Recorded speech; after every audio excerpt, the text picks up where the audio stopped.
RJ Rasel ভূত.com YouTube চ্যানেলে আপনাদের সবাইকে স্বাগত জানাচ্ছি। আমি রাসেল। আশা করছি আপনারা সবাই ভালো আছেন এবং ভালোর দলে আছেন। আপনারা ভালোবাসেন বলেই প্রতি বৃহস্পতিবার রাত 11:59 আমরা ফিরে আসি এই ইউটিউব চ্যানেলটিতে।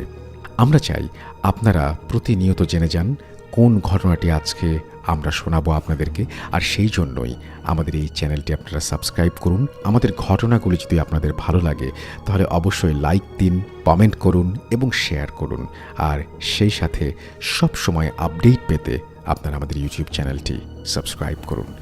আশা করছি আজকের এপিসোডটি আপনাদের ভালো লাগবে।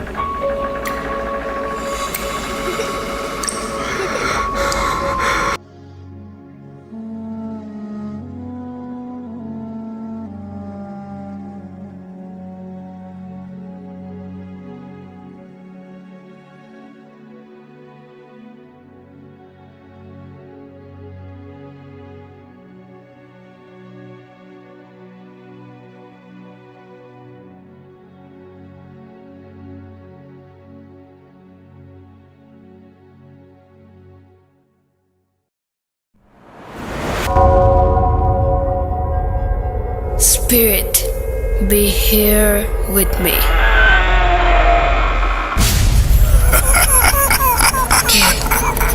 কে তুমি? Bhoot.com. The fear returns with Russell.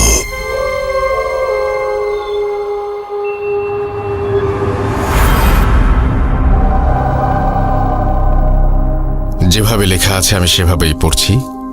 প্রিয় রাসেল ভাই, প্রথমে আমার সালাম নেবেন। আশা করি আপনি ভালো আছেন। ভূত এফএম আমার একটি প্রিয় অনুষ্ঠান। আমি 2014 সাল থেকে এই অনুষ্ঠানটি নিয়মিত শুনে আসছি। শুক্রবার এলেই ভূত এফএম শুনব বলে অধীর আগ্রহে দিন পার করি এবং রাত্রে কানে হেডফোন লাগিয়ে রাখি।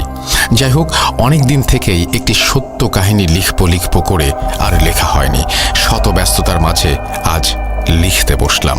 স্টুডিওতে আসা আমার পক্ষে সম্ভব নয় বিধায় ঘটনাটি পড়ে শোনাবেন। আমি ঘটনাটি আমার বাবার কাছ থেকে প্রায়ই শুনতাম। যাই হোক, যেভাবে ঘটনাটি শুনেছি সেভাবেই বলছি।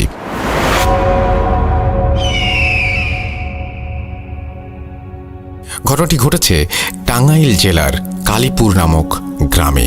এই গ্রামটিতে প্রায় অধিকাংশ লোক হিন্দু পরিবার। আমার বাড়ি থেকে ঘটনার স্থানটি বেশি দূরে নয়। আমাদের বাড়ির সামনে দক্ষিণ দিকে একটি ছোট বিল। বিলের ওপারে দালাল বাড়ি। দালাল বাড়ি নামে ওই জায়গাটি সবাই চেনে। বাড়িটির নাম দালাল বাড়ি হলো কেন সেটি আমার অজানা।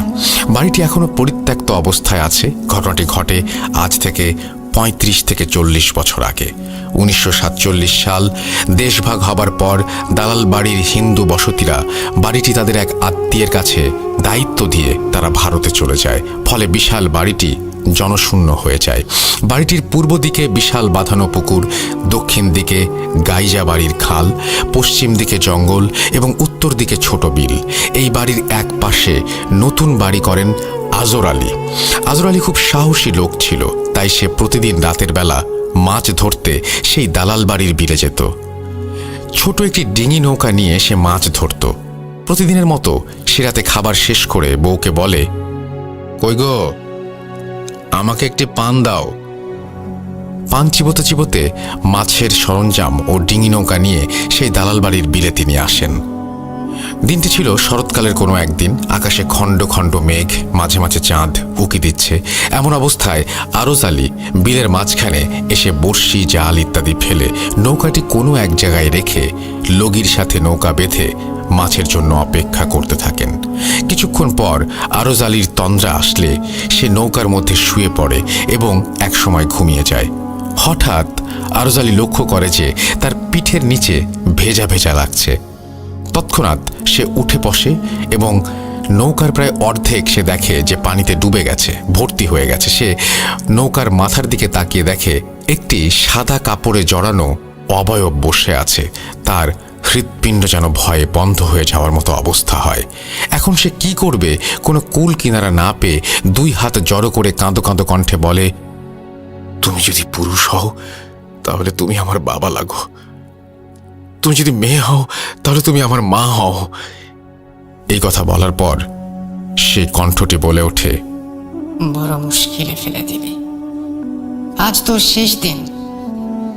তোর জন্য আমার বড় সমস্যা হতো, কিন্তু তুই যখন আমাকে মা ডাকলি, মা কি সন্তানকে মারতে পারে? যা, আমি ছেলে হিসেবে মেনে নিলাম। আজ থেকে তুই আমার ছেলে। তুই খুব ভয় পেয়েছিস, আজকে আর মাছ ধরার দরকার নেই। তুই বাড়ি যা। কাল দুপুরে ঘরের সিলিং এর মধ্যে একটি নতুন পোলো, মাছ ধরার বিশেষ যন্ত্র বেঁধে রাখবি। আমি তোকে চিকিৎসা দেব, আর তুই 3 দিন কোনো মাছ মাংস খাবি না। রাতের বেলা থেকে আজর আলীর জ্বর আসে এবং সে অবয়বের কথা মতো সিলিংয়ে একটি নতুন পোলো বেঁধে দুপুরবেলা খাটের মধ্যে শুয়ে থাকে। হঠাৎ পোলোটি যেন দুলতে থাকে এবং আরজের গায়ে ঠান্ডা বাতাস লাগতে শুরু করে। এভাবে আরজ আলী 3 দিন চিকিৎসা নেয় এবং জ্বর ভালো হয়ে যায়। তারপর থেকে আরজ আলী প্রতিদিন মাছ ধরতে যেত নৌকা নিয়ে।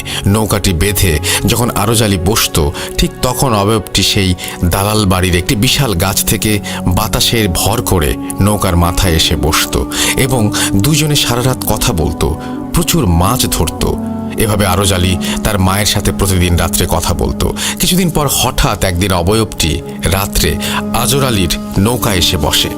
আজর আলী তার মায়ের সাথে কথা বলে, কিন্তু এবার তার মা যেন চুপচাপ, কোনো কথা বলে না। একটু ভয়ে ভয়ে আজর আলী জিজ্ঞেস করে, মা, আজ তুমি কেন কথা বলো না? তাহলে তুমি কি আমাকে আজ মেরে ফেলবে? তখন অবয়বটি বলে, না, মা কি সন্তানকে কোনোদিন মেরে ফেলতে পারে? আমি একটা সমস্যায় পড়েছি। আজর আলী বলে, কি সমস্যা? অবয়বটি বলে, আমি যে গাছে থাকি সেই গাছটি গাছের মালিক বিক্রি করে দিয়েছে। কালকে গাছটি কেটে ফেলবে। তখন আরজ আলী বলল, মা, তুমি একদম চিন্তা করো না, আমি ব্যবস্থা নিচ্ছি। পরদিন খুব সকালবেলা আরজ আলী সেই গাছটির মালিকের সাথে দেখা করে বিষয়টি খুলে বলে। মালিক বলে, গাছের টাকা ফিরিয়ে দেওয়া তার পক্ষে সম্ভব নয়, কারণ টাকাটি তার খুব দরকার। তাই 7-5 না ভেবে আরজ আলী তার পকেট থেকে গাছ বিক্রির টাকাটা মালিককে ফিরিয়ে দেয় এবং শর্ত দেয়, এই গাছ আমি কিনে নিলাম, কোনোদিন এই গাছ কাটা যাবে না। মালিক তার শর্তে রাজি হয়ে যায়। তারপর রাত্রেবেলা একসময় সেই অবয়বটি নৌকায় আসে এবং আরজ আলীকে বলে, আজ আমি খুব খুশি, সত্যি আমার ছেলের মতো কাজ করছিস। আমি তোকে কথা দিলাম, আমি যতদিন এখানে আছি ততদিন তোর এবং তোর পরিবারের কোনো ক্ষতি হবে না। যেমন তোর বাড়ির কোনো শিশু বাচ্চা পানিতে পড়ে মরবে না, বাড়িতে আগুন লাগবে না, চোর চুরি করতে পারবে না, ইত্যাদি। আরজ আলী অনেক দিন বেঁচে ছিল। আজও ওই বাড়িতে আরজ আলীর ছেলে, নাতিপুতি সহ অনেকে বাস করে। কোনোদিন ওই বাড়ির কোনো ক্ষতি শোনা যায়নি। তবে ওই বাড়িতে 3 বার চুরির ঘটনা ঘটে। আশ্চর্য বিষয়, 3 বারই চোর হাতে নাতে ধরা পড়ে। এই ছিল ঘটনা। ঘটনাটি ভালো লাগলে পড়ে শোনাবেন। ভূত.com দীর্ঘজীবী হোক। মির্জা রোকন আহমেদ, ব্যক্তিগত কর্মকর্তা, বাংলাদেশ সুপ্রিম কোর্ট, হাইকোর্ট বিভাগ, ঢাকা। তারপরে তিনি তার মোবাইল নাম্বার শেয়ার করেছেন। এই ছিল তার ঘটনা। আশা করছি যে এই ঘটনাটিও আপনাদের ভালো লেগেছে। আমরা আপনাদের কাছ থেকে আরও ভালো ঘটনা প্রত্যাশা করি এবং সেই ঘটনাগুলো যদি আপনারা পাঠান তাহলে আমরা অবশ্যই সেগুলো পড়ে শোনাবো। আপনাদের ঘটনা পাঠাতে হলে আমাদের ইমেল অ্যাড্রেসটা মনে রাখতে হবে। আমাদের ইমেল অ্যাড্রেস হচ্ছে russell.booth.com@gmail.com। আপনার নাম, ঠিকানা এবং ফোন নাম্বার সহ আপনার জীবনে ঘটা বা আপনার জানা সেরা ঘটনাগুলো পাঠিয়ে দিন আমাদের কাছে। আমরা চলে যাব আমাদের পরবর্তী ঘটনায়।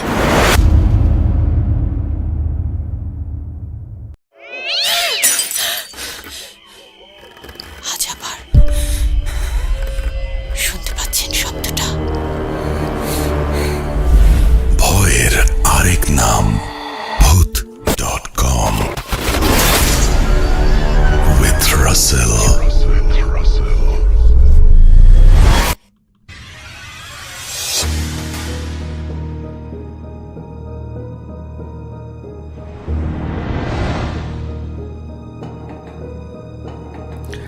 ইয়েস, কোনো সন্দেহ নেই যে ভয়ের আরেক নাম ভূত.com। এবং আপনারা যে আমাদের সঙ্গে আছেন সেজন্য আমরা অনেক বেশি অভিভূত, আনন্দিত। আমরা চলে যাব আমাদের পরবর্তী ঘটনায়। এই ঘটনাটি কিন্তু একটু বড়। সো আমরা আশা করছি যে এই ঘটনাটি আপনাদের ভালো লাগবে। যদি ভালো লাগে অবশ্যই আমাদের জানাবেন, যদি ভালো না লাগে সেটাও আমাদেরকে জানাবেন। আমরা চলে যাচ্ছি আমাদের ঘটনায়। আমাদেরকে ইমেইল করুন। আমাদের ইমেল অ্যাড্রেস হচ্ছে russell.bhoot.com@gmail.com। আপনার নাম, ঠিকানা এবং ফোন নাম্বার সহ আপনার জীবনে ঘটে যাওয়া বা আপনার জানা সেরা ঘটনা লিখে পাঠিয়ে দিন আমাদের কাছে। ঘটনা শুরুতে অবশ্যই উল্লেখ করুন যে ঘটনাটি আপনি স্টুডিওতে এসে শেয়ার করতে চান, নাকি আপনি চান আপনার ঘটনা আমরা পড়ে শোনাই। যারা দেশের বাইরে রয়েছেন তারা সরাসরি অডিও ক্লিপ পাঠান বা লিখে পাঠান আমাদেরকে ঘটনা, এটা আপনাদের ব্যাপার। এবং আমরা প্রচুর পরিমাণের ঘটনা চাই। যদি এই ঘটনাগুলো আপনাদের ভালো লাগে তাহলে বুঝতে পারবেন যে আমরা যথেষ্ট পরিমাণ ঘটনা আপনাদের কাছে পাচ্ছি না। যদি ভালো লাগে তাহলে বুঝতে পারবেন এরকম ঘটনা আমাদের আরও বেশি প্রয়োজন। সুতরাং পুরো ব্যাপারটাই আপনাদের ওপরে। আমার এই ক্ষমতা নেই যে আপনাদেরকে ঘটনা তৈরি করে দেব, এবং সেটা উচিত না। সো আপনাদের ঘটনার অপেক্ষায় আমরা চলে যাচ্ছি আমাদের পরবর্তী ঘটনায়। আজ আবার শুনতে পাচ্ছেন শব্দটা? ভয়ের আরেক নাম Bhoot.com with Russell. যেভাবে লেখা আছে আমি সেভাবেই পড়ছি। আসসালামু আলাইকুম রাসেল ভাই, আশা করি ভালো আছেন। আমার নাম আসিফ, সিরাজগঞ্জ, রায়গঞ্জ থেকে। এর আগে কোনোদিন এরকম ঘটনা শুনিনি। 94তম এপিসোডে আমার জীবনের একটি আশ্চর্যজনক সাইকেল রিলেটেড ঘটে যাওয়া ঘটনা আপনি সবার সাথে শেয়ার করেন, তার জন্য অনেক অনেক ধন্যবাদ। আসলে আমার বন্ধু মেহেদি আমার ঘটনাটি শেয়ার করে। আমার ঘটনাটি আমার বন্ধু মেহেদি Bhoot.com-এর এখানে শেয়ার করবে বলে আমাকে জানায়, এবং আমি তাকে শেয়ার করার জন্য অনুমতি দেই, যার জন্য আপনাদের সাথে এই ঘটনাটি শেয়ার করা হয়েছিল। আমার সাথে ঘটে যাওয়া কিছু গোপন কথা রেখে দেই আমার বন্ধুর কাছে, কারণ এগুলো বললে হয়তো সমস্যা হতে পারে, এই কথা ভেবেই সেই গোপন রাখা। একদিন মেহেদি আমাকে বলে, বন্ধু, তোর ঘটনা Bhoot.com-এ শেয়ার করেছে, তুই ডাউনলোড করে শোন, ভালো লাগবে তোর। তো ডাউনলোড করে শোনার পর আসলে বলতে গেলে প্রথমবারের মতোই ভালো লাগলো। আসলে এই ঘটনাটিও আমার বন্ধুকে বলেছিলাম শেয়ার করতে, কিন্তু আমার বন্ধু কোম্পানিতে কর্মরত অবস্থায় থাকার কারণে তেমন সময় পায় না, যার জন্য আমাকে এই ঘটনাটি শেয়ার করতে বলা হয়। তার জন্যই প্রথমবারের মতো ঘটনা পাঠাচ্ছি। ভালো লাগলে শ্রোতাদের সাথে শেয়ার করার জন্য অনুরোধ করছি। আরেকটা কথা, সেটা হলো নিজের অজান্তে ঘটনা লেখার ভেতরে কোনো ভুল হলে ক্ষমা সুন্দর দৃষ্টিতে দেখবেন। এটা 100% সত্যি ঘটনা। ও আরেকটা কথা, 94তম এপিসোডে আপনি বলেছিলেন আমার বন্ধু মেহেদি আমার সাথে ঘটে যাওয়া ঘটনা জানতে পেরে সাইকেলটি উধাও হয়েছে, নাকি গ্রামের সব মানুষ জানার জন্য এটা হয়েছে, এবং আমার কোনো ক্ষতি হয়েছে কিনা। আসলে আমার বন্ধু ঘটনাটি জানার জন্য সাইকেলটি উধাও হয়নি, কারণ সেই জিনটা আমাকে শেষবারের মতো ওয়ার্নিং দেয়, এবং জিন বলে, তোমার খুব কাছের মানুষ দেখে এবারের মতো ক্ষমা করে দিলাম, কিন্তু তোমার একটা জিনিস আমি নিয়ে যাব। এই কথাটিও আমার বন্ধুকে বলি, কিন্তু আমার বন্ধু মনে না থাকার কারণে হয়তো এই কথাটি তার ভুল হয়ে যায়। তবে আমার বন্ধুর থেকে আরেকটা কথা গোপন করি, সেটা হলো সাইকেলটি উধাও হওয়ার পর আমার একটা চোখ নষ্ট হয়ে যায়। আমি এইখানে একটা কথা বলতে চাই, ঘটনা বলতে বলতে আমি আবার থেমে গেলাম। আপনারা নিশ্চয়ই সাইকেল রিলেটেড এই ঘটনাটি শুনেছেন, এবং এইখানে একটা অদ্ভুত সাইকেলের কথা বলা হয়, যে সাইকেলটিতে চড়ে তারা খুব মুহূর্তের মধ্যেই এক জায়গা থেকে আরেক জায়গায় পৌঁছে যেত, এবং সেই সাইকেলটি একদিন সে যখন পড়ছিল তখন তার জানালার কাছে একজন মানুষকে সে দেখতে পায়, এবং সেই মানুষটি তার এই সাইকেলটির ব্যবস্থা করে দেয়। যারা এই ঘটনাটি শুনেননি তাদেরকে রিকোয়েস্ট করব ঘটনাটি শুনে ফেলার জন্য, তাহলে হয়তো এই ঘটনাটি বুঝতে আপনার জন্য অনেক সহজ হবে। যাই হোক, আমি আবারও পড়ছি, যেভাবে লেখা আছে সেভাবেই। তো উনি বলছিলেন যে ওনার চোখ নষ্ট হয়ে যায়। তারপরে তিনি বলছেন, যার জন্য এর পর থেকে আমি এক চোখে দেখতে পাই না। আপনি সত্যতা জানার জন্য এই কথাটি বললাম। আসলে এই কথাটি বলতাম না কোনোদিন, একমাত্র আপনার জন্যই এই কথাটি বলে রাখা। এবং এই কথাটি গোপন রাখার কারণ হলো, আমি যদি বলতাম তাহলে আমার বন্ধু অনেক আফসোস বা মন খারাপ করত, সে নিজেকে কোনোদিন ক্ষমা করতে পারত না। বন্ধু মেহেদি তোকে একটা কথা বলি, আসলে যা হওয়ার হয়েছে, আমাকে মাফ করে দিস। আর এই ঘটনার জন্য তুই যেন কোনো দিন নিজেকে অপরাধী মানিস না।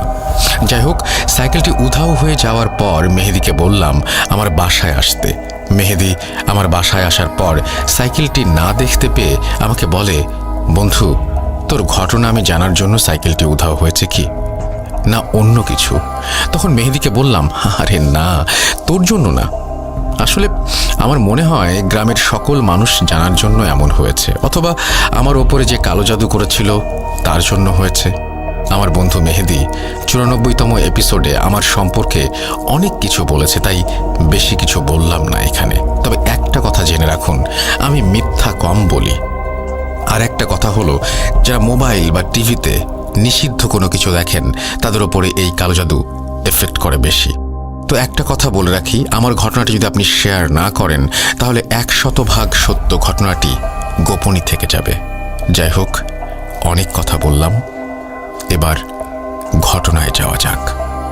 ঘটনাটি ঘটেছে আমার জীবনে, আর এই ঘটনাটি সাইকেল রিলেটেড ঘটনা। আমি যতদিন বেঁচে আছি ততদিন আমার মনের মাঝে স্মৃতি হয়ে থাকবে।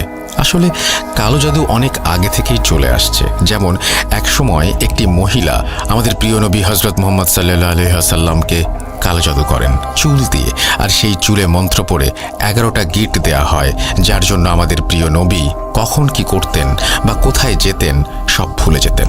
আসলে আপনারা খেয়াল করে দেখবেন, চুলে এই 11টি গিট দেওয়ার জন্য সূরা ফালাক আর নাসের ভেতরে 11টা আয়াত।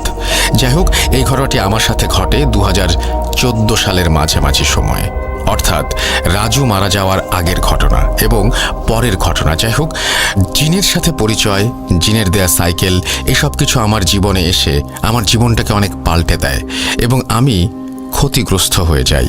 আসলে বলতে গেলে আমি কোনোদিন ভাবতে পারিনি এই সাইকেলটির জন্য মানুষের ক্ষতি হবে, অথবা আমারও। এখানে আমি কি বা করতাম? বলতে গেলে এখন তো আমার কিছু করারই নেই। এই সাইকেলটির লোভ সামলাতে পারলে হয়তো এই দুইটি মানুষ বেঁচে থাকতো। লোভ মানুষকে কতটুকু ক্ষতি করে সেটা আমার ঘটনা দ্বারাই বুঝলাম।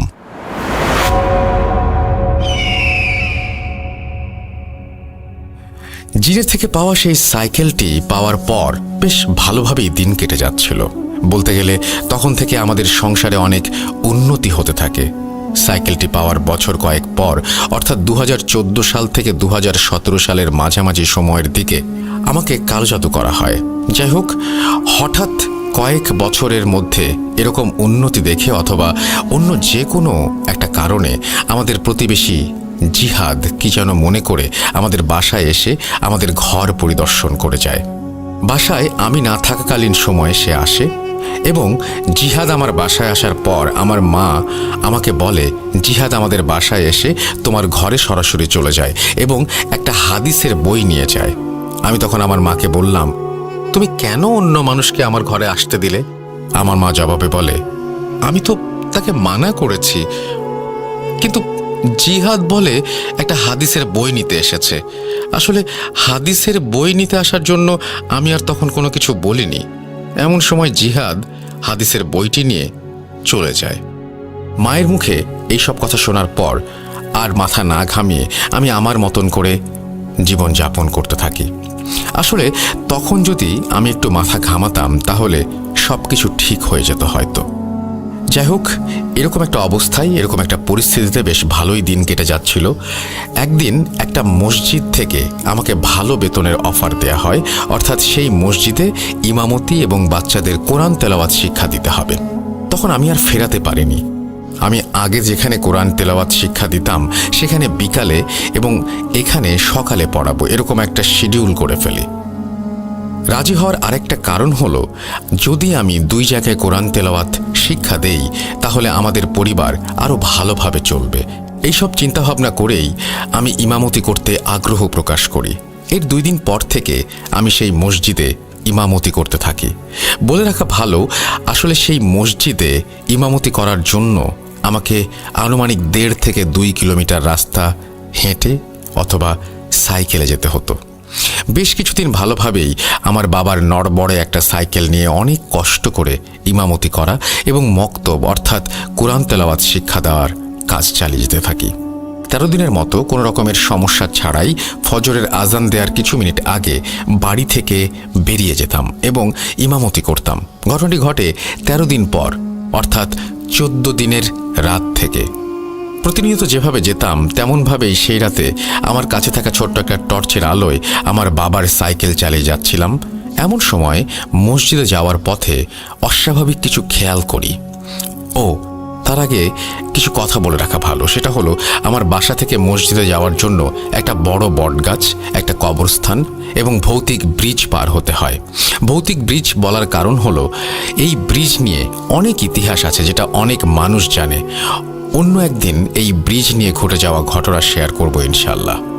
যাই হোক, ঠিক 14 দিনের রাতে আমি অদ্ভুত কিছু খেয়াল করি। সেটা হলো আমি যখন বটগাছের কিছু দূরে, মনে হয় 25 হবে, ঠিক তখন খেয়াল করলাম একটা ডালে সাদা কিছু একটা বসে আছে। আমার কাছে থাকা টর্চের হালকা আলোয় যতটুকু বুঝলাম একটা সাদা কিছুই মনে হলো, কিন্তু ঠিক একদম কাছে এসে দেখি সেখানে কিছুই নেই। মনের ভুল ভেবে আমি আবারও যেতে লাগলাম এবং কোনো সমস্যা ছাড়াই সে রাতের মতো মসজিদে পৌঁছে গেলাম। এর পরের রাতে ঠিক এমনভাবে দূর থেকে খেয়াল করলাম কবরস্থানের কাছে, অর্থাৎ কবরস্থানের বাইরে সাদা কাপড় পরা মানুষের মতো কিছু একটা দেখা যাচ্ছে, কিন্তু ঠিক আগের মতো করেই কাছে এসে দেখি কিছুই নেই সেখানে। আমি আবারও ভেবে নেই আমার মনের ভুল। আমি সে রাতের মতো আবারও কোনো সমস্যা ছাড়াই মসজিদে পৌঁছে গেলাম। এর পরের রাত থেকে আমি আর কিছু দেখি না, তবে প্রতিনিয়ত আমি যখন ভৌতিক ব্রিজটি ক্রস করতাম ঠিক তখন থেকেই আমার সাইকেলটি অনেক ভারী অনুভব হতো। অর্থাৎ তুলনামূলকভাবে সাইকেলটি চালাতে বেশি শক্তি খরচ করতে হতো। আমি আরও কিছু খেয়াল করি, সেটা হলো আমি যখন প্রতিনিয়ত বটগাছ পার হই তখন কুকুরের ডাক, শেয়ালের ডাক শুনতে পাই। তাছাড়াও আমি যখন সাইকেল চালিয়ে বটগাছটি ক্রস করতাম ঠিক তখন থেকে আমার সাইকেলের পাশ কাটিয়ে কুকুর, বিড়াল দৌড়ে যেত। মসজিদের সামনে আসা পর্যন্ত এমন হতো। এভাবে বেশ অনেক দিন কেটে যায়, অর্থাৎ 2015 সালের শেষের দিকে এসে প্রায় 20 থেকে 25 দিন আর আমার সাথে কোনো সমস্যা হয় না, কোনো কিছুই ঘটে না। এই 20-25 দিন আমার সাথে কিছু না ঘটার জন্য সব কিছু মনের ভুল ভেবে উড়িয়ে দেই। তার কারণ যাই হোক না কেন, আমার তো কোনো ক্ষতি হয়নি বা অস্বাভাবিক কিছু চোখেও পড়েনি। এসব কিছু স্বাভাবিকভাবে নেই এবং এর মাঝে আমার মাথায় পড়া টুপিটাও হারিয়ে ফেলি। আমি জানিও না টুপিটা কোথায় হারিয়ে ফেলি। নতুন টুপি মাথায় দিয়ে 26তম রাতে আমি আবারও মসজিদের উদ্দেশ্যে রওনা হলাম, কিন্তু এবার আমার সাথে অদ্ভুত একটা ঘটনা ঘটে সেই ভৌতিক ব্রিজের ওপরে, যেটা আজও পর্যন্ত আমি ভুলতে পারি না। যাই হোক, ব্রিজের ওপরে দেখতে পাই সাদা রঙের কাপড় পরা মানুষের মতো কিছু একটা বসে আছে, কিন্তু আমি মুখটা কোনোভাবেই দেখতে পাইনি। আসলে বলতে গেলে ভয়ে সেটার মুখের দিকে তাকানোর সাহস হয়নি আমার। সেই সাদা রঙের কাপড় পরা মানুষের মতো তাকে পাশ কাটিয়ে আসতেই একটা শব্দ শুনতে পাই, সেটা হলো, তুই আর বেশি দিন বাঁচতে পারবি না। এই কথা শুনে মনে হচ্ছে আমি আর আমার মধ্যে নেই।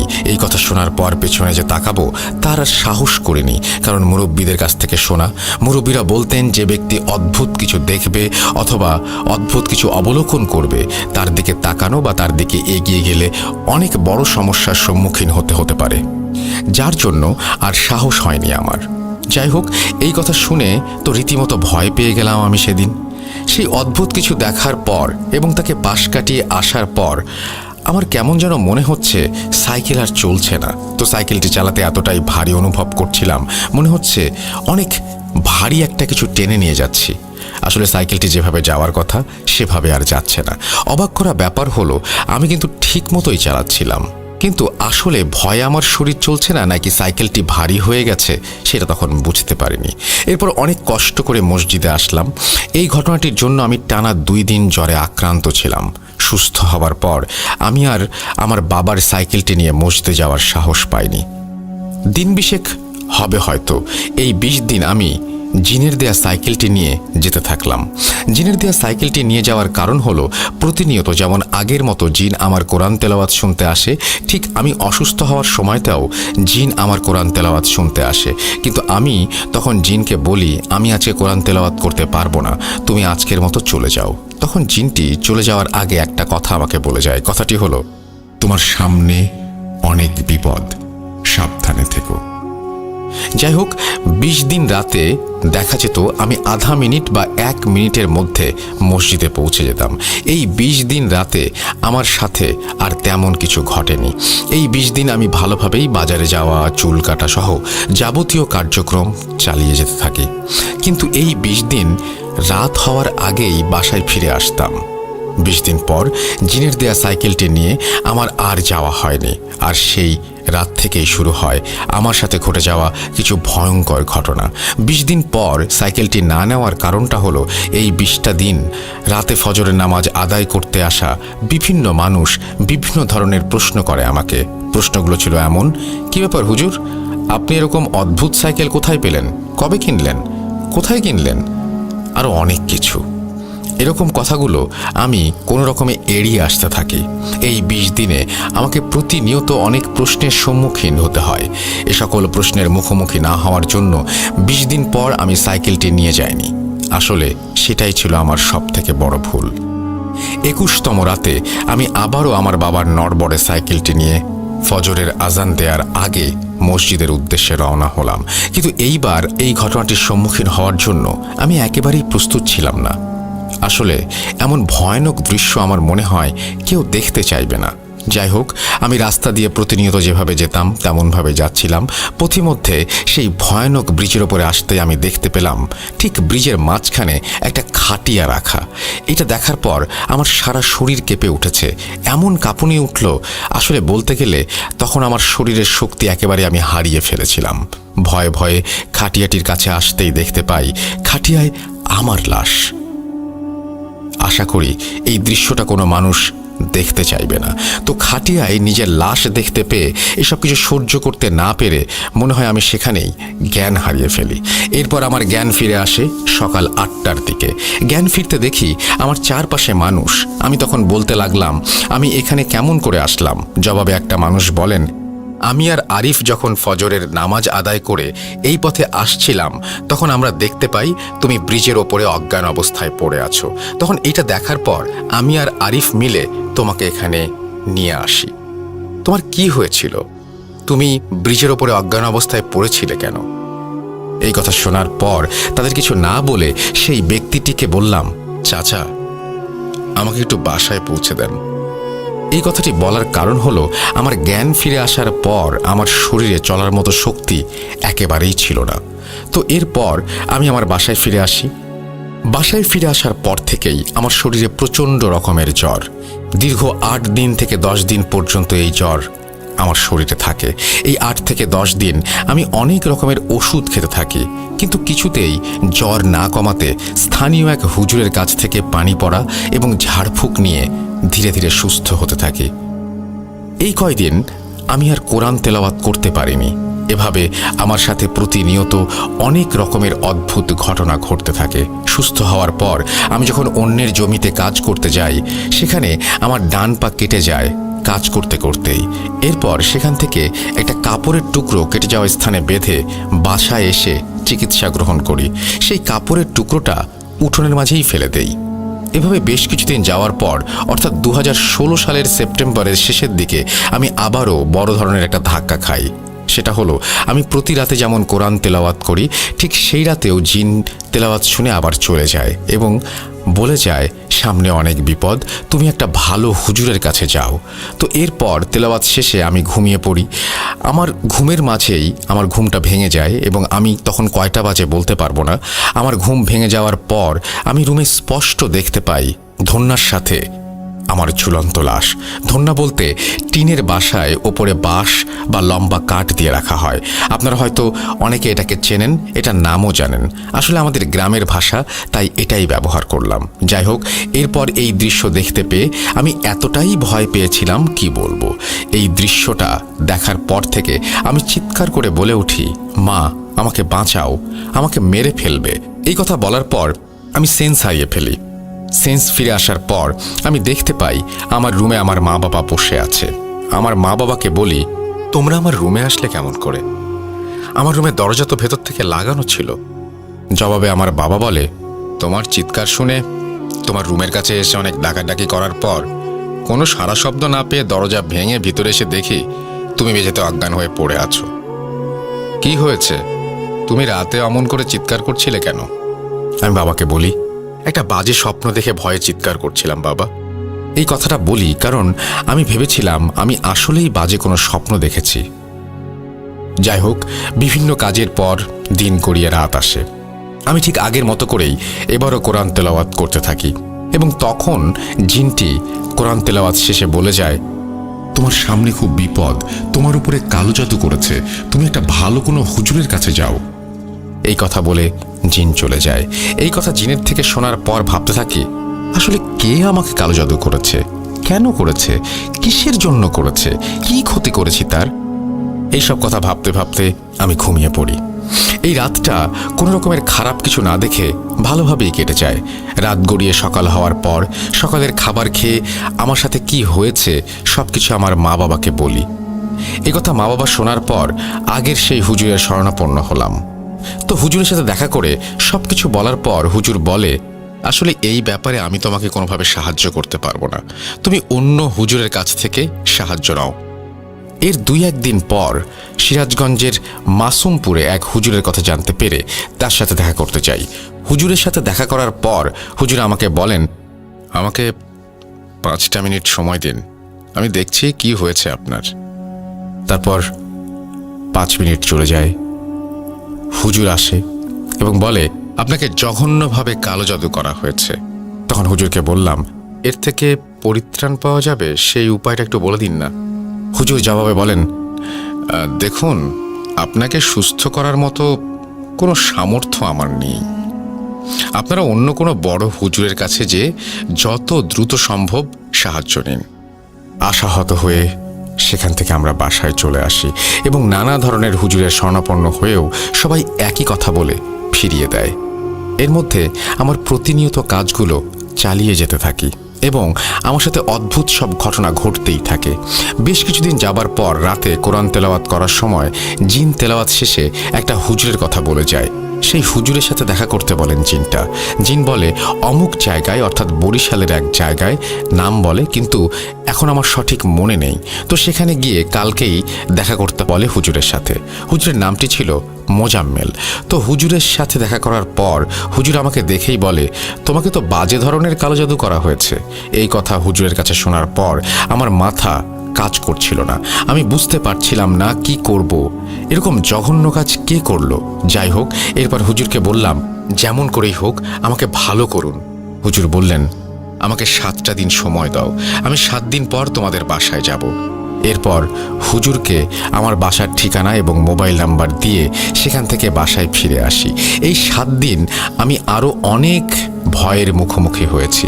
যেমন আমি একদিন দুপুরে নামাজ আদায় করে মসজিদ থেকে বাসায় ফিরছিলাম। বাসায় ফেরার পথে পেছন থেকে কে যেন আমাকে সজোরে ধাক্কা দেয়। ধাক্কায় আমি রাস্তার মাঝে পড়ে যাই এবং পড়ে যাবার পর আমি খেয়াল করি সেখানে কেউ নেই। আশ্চর্য বিষয় হলো, চতুর্পাশে এমন ফাঁকা এবং রাস্তাটাও ছিল একদম ফাঁকা। আর এই ফাঁকা রাস্তায় আমার চোখে ফাঁকি দেওয়া অসম্ভব। আসলে একটা মানুষ যদি আমাকে ঠাট্টা করে ফেলে দেয় তাহলে আমি তাকে অবশ্যই সেখান দিয়ে যেতে দেখতে পেতাম।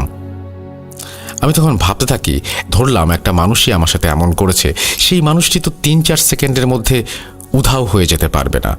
প্রতিনিয়ত আমার সাথে অনেক কিছুই ঘটছে। এরই একটা অংশ ভেবে আমি খুব দ্রুত সেখান থেকে বাসায় চলে আসি। ঠিক এর পরের দিন রাতে আমার যখন ওয়াশরুমে যাওয়ার প্রয়োজন হয় তখন আমার সাথে আরেকটা ভয়ানক ঘটনা ঘটে। সেটা হলো আনুমানিক মাঝরাত বা তার আগে অথবা তার একটু পরেও হতে পারে, আসলে সঠিক জানি না। ওহ, বলে রাখা ভালো, ওয়াশরুমটা ছিল আমার বাসার একটু উত্তর দিকে, অর্থাৎ ঘর থেকে 20-25 পা হবে এরকম দূরত্বে। তো তখন আমি বাসার উঠোনের মাঝখান দিয়ে দেখতে পাই একটা লাশ, এবং সেই লাশের মাথা দেহ থেকে আলাদা করা, এবং দেহ থেকে প্রচুর পরিমাণে রক্ত পড়ছে এবং জায়গাটা ভিজে আছে। আমি খুব ভয় পাই। আসলে এই দৃশ্যটা দেখার জন্য আমি একেবারেই প্রস্তুত ছিলাম না। খুব ভয়ের কারণ হলো লাশটা আর কারো নয়, সেই লাশটি ছিল আমার নিজের লাশ। এভাবে দেখার পর আমি সহ্য করতে না পেরে উচ্চ স্বরে এক চিৎকার দিয়ে সেখানেই জ্ঞান হারিয়ে ফেলি। জ্ঞান ফিরে আসার পর আমার বাবা মাকে সব খুলে বলি। এভাবে খুব ভয়ানক ঘটনা ঘটতেই থাকে আমার সাথে।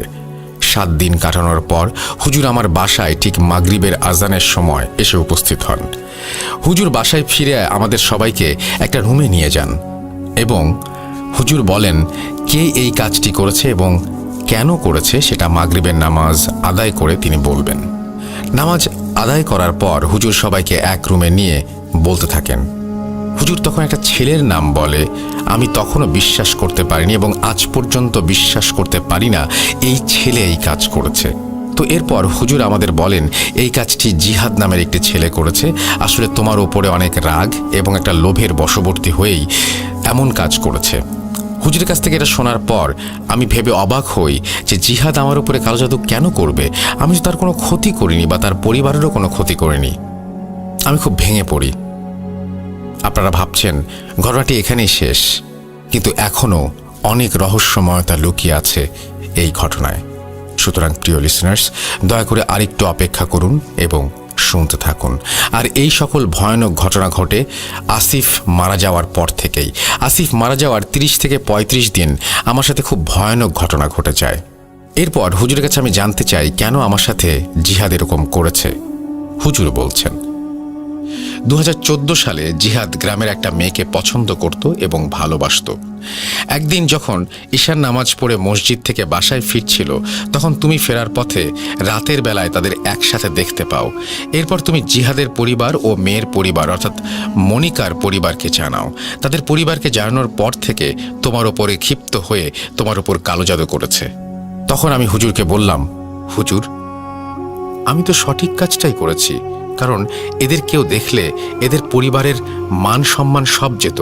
আসলে সম্মান বলতে মনিকার পরিবারের বেশ সম্মান নষ্ট হতো, কারণ জিহাদের পরিবার এবং মনিকার পরিবার এদের দুজনের মধ্যে পার্থক্য ছিল অনেক, যার জন্য মনিকার পরিবারের কেউ এই সম্পর্ক মেনে নিত না।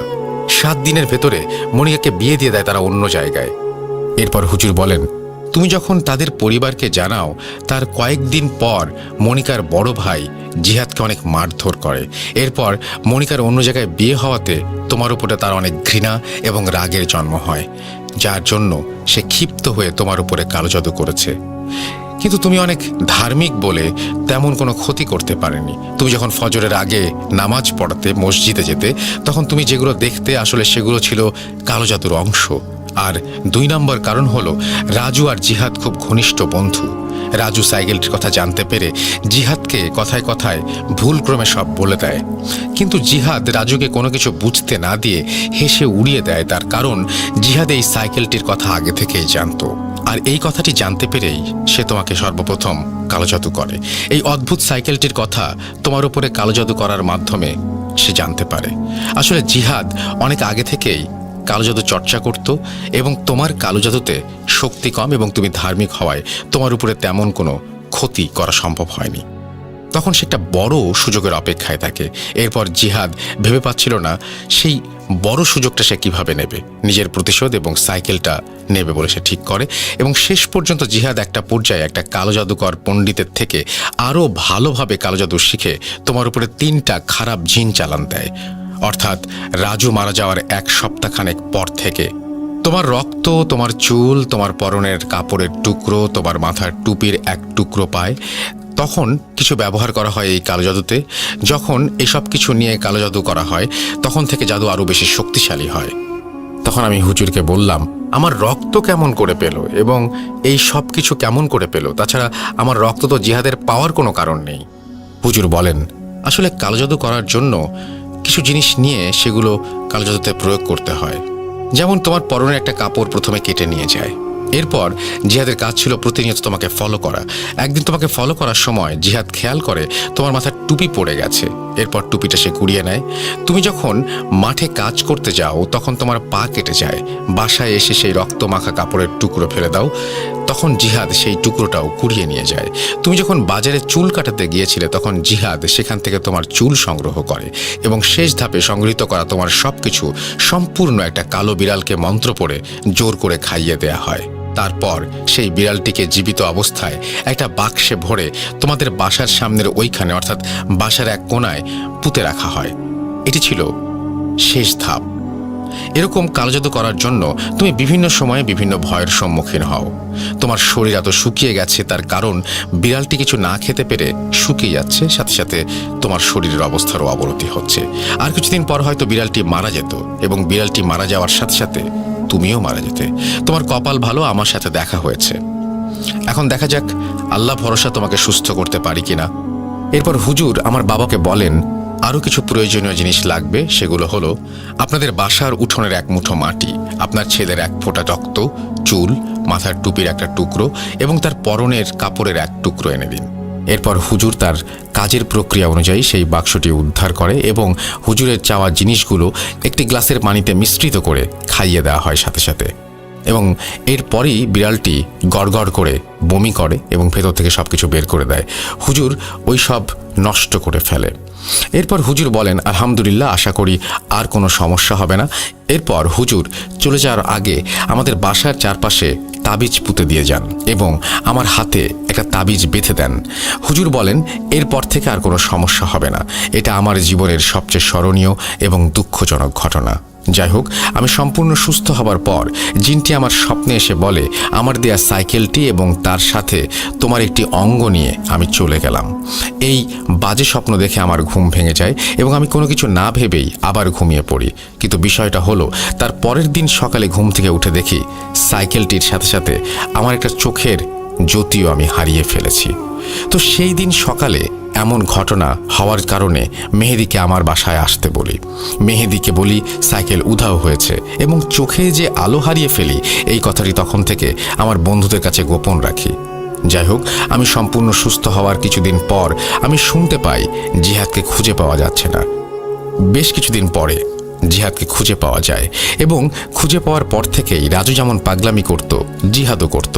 পাগলামি করার ঠিক 5 থেকে 6 দিন পর রাজুর মতো জিহাদের লাশ একই রকমভাবে পাওয়া যায়। কেউ বলতে পারে না জিহাদের কেন হয়েছে এই মৃত্যু, এমনকি জিহাদের পরিবারেরও কেউ সেটা বলতে পারেনি। আমাদের গ্রামবাসীরা এখনো উদ্ঘাটন করতে পারেনি। আমাদের গ্রামের সবাই এই ঘটনার প্রমাণ। যাই হোক, এখন আপনাদের মনে প্রশ্ন থাকতে পারে জিনটি আমাকে সাহায্য করলেই করতে পারত, বা জিন কেন আমাকে সাহায্য করেনি। আসলে লিসেনার, আমি নিজেও জানি না জিনটা আমাকে কেন কালোজাদুর হাত থেকে রক্ষা করলো না। এই কথা আমার কাছেও অজানাই রয়ে গেল। আরেকটা কথা, আমার গ্রামের কেউ থাকলে বা আমাদের গ্রামের ঘটনা জানা কেউ এখানে শুনে থাকলে দয়া করে রাসেল ভাইকে কমেন্ট করে জানাবেন। তাহলে রাসেল ভাই বিশ্বাস করবে এই ঘটনাটি আসলেই 100% সত্য। আমি আগেও বলেছি আমি মিথ্যা কম বলি, তাই আপনাকে বলছি আপনি চাইলে ঘটনাটি শেয়ার করতে পারেন। এই ঘটনাটি আমার সাথে ঘটে যাওয়া একদম সত্যি ঘটনা, তাই জোর গলায় গ্যারেন্টি দিচ্ছি এইভাবে প্রমাণ করা ছাড়া আমার কোনো কিছু প্রমাণ করার নেই। এখন আপনি বিশ্বাস করবেন কি না করবেন সেটা পুরোপুরি আপনার ব্যাপার। থ্যাংক ইউ ভেরি মাচ এই স্টোরিটা পাঠিয়েছেন আমাদেরকে। আমার আপনার জন্য সাজেশন হচ্ছে যে এর পরে যখন আপনি ঘটনা পাঠাবেন দয়া করে আপনি অডিও ক্লিপ করে পাঠালে বোধহয় বেটার হয়, কারণ এই ঘটনার বিভিন্ন জায়গায় রিপিটেশন আছে যার জন্য একটু হয়তো সবার শুনতে প্রবলেম হচ্ছে, বাট ঘটনাটি ওভারঅল ভালো। এবং আপনারা নিশ্চয়ই জানেন যে এই সাইকেলটি তার কাছে কত গুরুত্বপূর্ণ ছিল। তারা একটা অভাবের মধ্যে দিয়ে যাচ্ছিলেন দীর্ঘদিন সময়ে এবং তিনি রেগুলারলি যে বললেন যে কোরআন তেলাওয়াত করতেন, এই কোরআন তেলাওয়াত শুনেই কিন্তু জিনটি তাকে সাইকেলটি উপহার হিসেবে দেয় এবং জিনের এই সাইকেলটি তাদের পরিবারে আসার পর পরিবারের উন্নতি হতে থাকে। শুধু 1 মিনিট বা 1 সেকেন্ড বা কয়েক সেকেন্ডের দূরের কোথাও পৌঁছে যাওয়া এটাই ছিল না, আরেকটা ব্যাপার ছিল যে এই সংসারের আয় উন্নতি সবকিছুই বাড়তে থাকে। তাদের জীবনধারা বদলে যায়, পুরোপুরি অন্য মানুষে পরিণত হয় তারা। সেটাও হয়তো কালোজাদু করার একটা কারণ হতে পারে। আর যে জিনিসটা তিনি বলেছেন সেই কারণ হতেও পারে, সেই কারণ নাও হতে পারে। এটা হুজুর আপনাকে বলেছেন এবং আপনি যে কাজটা করেছেন তার কারণে এরকম কিছু হবে কিনা এটা সবচাইতে বেশি আপনিই বলতে পারবেন ভালো। যাই হোক, এরকম ঘটনা আপনাদের কাছেও আছে এবং আপনারাও আমাদেরকে পাঠান। কোনো একদিন হয়তো স্পেশাল এপিসোডে স্থান পাবে আপনার ঘটনাটি। আমি চলে যাব আমাদের পরবর্তী ঘটনায়। ঘটনাটি কেমন লাগলো সেটা অবশ্যই আমাকে জানাবেন, জানিয়ে কমেন্ট করবেন, অবশ্যই লিখবেন, কমেন্ট করবেন। ঘটনাটি লেখা যেমনই হোক না কেন, পুরো ঘটনাটা যদি আপনি চিন্তা করেন তাহলে এটি আসলে ভয়ের ঘটনা। একটা মানুষ প্রতিনিয়ত লাশ দেখছে এবং নিজের লাশ যদি হয় এবং সেই লাশটি বিভিন্ন সময় বিভিন্ন ভঙ্গিতে, কোনো সময় তার সে লাশটি ক্ষতবিক্ষত, কোনো সময় সেই লাশটি ঠিকঠাক। তো এরকম কোনো দৃশ্য নিশ্চয়ই আমরা দেখতে চাই না। তবে যদি এরকম কোনো দৃশ্যের সন্ধান আমরা পেয়ে থাকি আমাদের পরিবার পরিজনের কাছ থেকে বা নিজের জীবনেও যদি ঘটে থাকে এরকম ঘটনা, শেয়ার করুন আমাদের সাথে। আমাদের ইমেল অ্যাড্রেস হচ্ছে bhoot.com@gmail.com। আপনার ঘটনার অপেক্ষায় থাকলাম। আমরা চলে যাব আমাদের পরবর্তী ঘটনায়।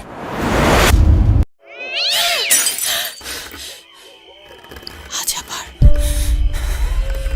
শুনতে পাচ্ছেন শব্দটা? ভয়ের আরেক নাম bhoot.com with Russell.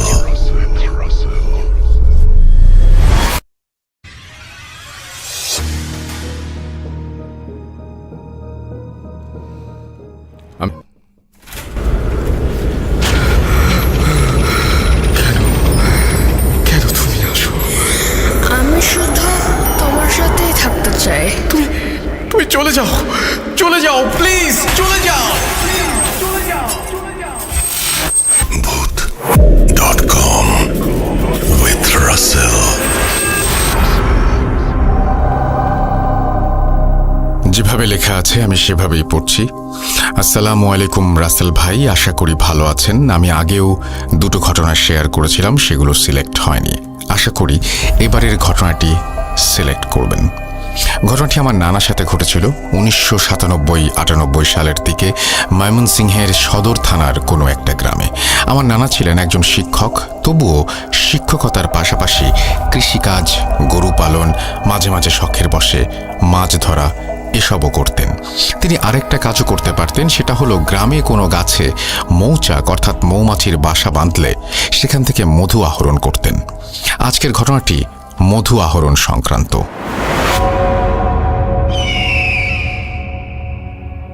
গ্রামের মানুষের ভেতর একটা প্রথা আছে, সেটা হলো অমাবস্যার রাতে অথবা ভরা পূর্ণিমার রাতে মৌচাকে মধু পরিপূর্ণ থাকে, সেদিনই মৌচাক কাটতে হয়।